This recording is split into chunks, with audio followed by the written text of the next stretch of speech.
Hello শিক্ষার্থীবৃন্দু, আশা করি সবাই ভালো আছো। তো আমি একটি নতুন নোটিশ নিয়ে তোমাদের সামনে হাজির হয়েছি। তো তোমরা দেখতে পাচ্ছ তোমাদের সামনে নোটিশটি। তো আমরা বেশি দেরি না করে নোটিশটি শুরু করি।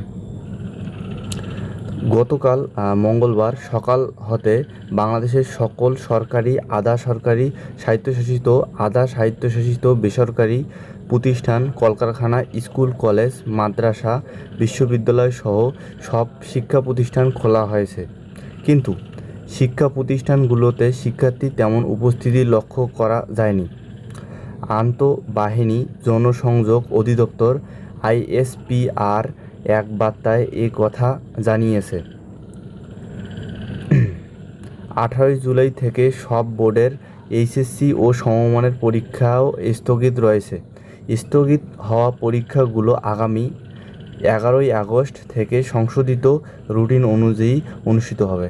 তো হচ্ছে তোমাদের এইচএসসি এবং সমমানের পরীক্ষাগুলো 11 আগস্ট থেকে সংশোধিত রুটিন অনুযায়ী অনুষ্ঠিত হবে।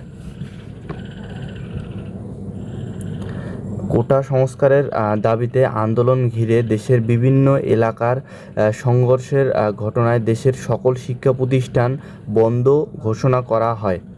16 জুলাই অনির্দিষ্টকালের জন্য সব মাধ্যমিক ও উচ্চ মাধ্যমিক পর্যায়ের শিক্ষা প্রতিষ্ঠান এবং পলিটেকনিক ইনস্টিটিউটগুলোর শ্রেণী কার্যক্রম বন্ধ ঘোষণা করা হয়।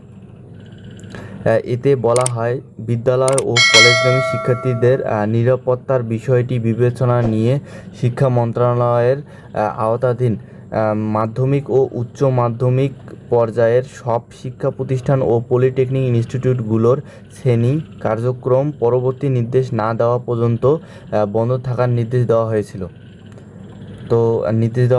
বন্ধ থাকার জন্য। তো গত 15 জুলাই ষষ্ঠ থেকে নবম শ্রেণীর ষান্মাসিক যে সামষ্টিক মূল্যায়ন এর সর্বশেষ পরীক্ষাটি অনুষ্ঠিত হয়েছিল। তারপরে আর পরীক্ষা অনুষ্ঠিত হয়নি। 15 জুলাই সর্বশেষ পরীক্ষাটি অনুষ্ঠিত হয়েছিল।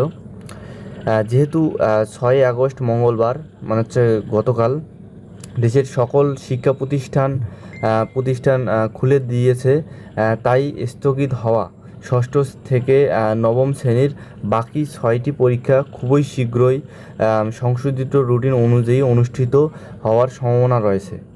সংশোধিত রুটিন দেওয়া হলে অতি দ্রুত তোমাদেরকে জানিয়ে দেওয়া হবে। তো ভিডিওটি ভালো লাগলে অবশ্যই চ্যানেলটিকে সাবস্ক্রাইব করে পাশেই থাকবে। ধন্যবাদ।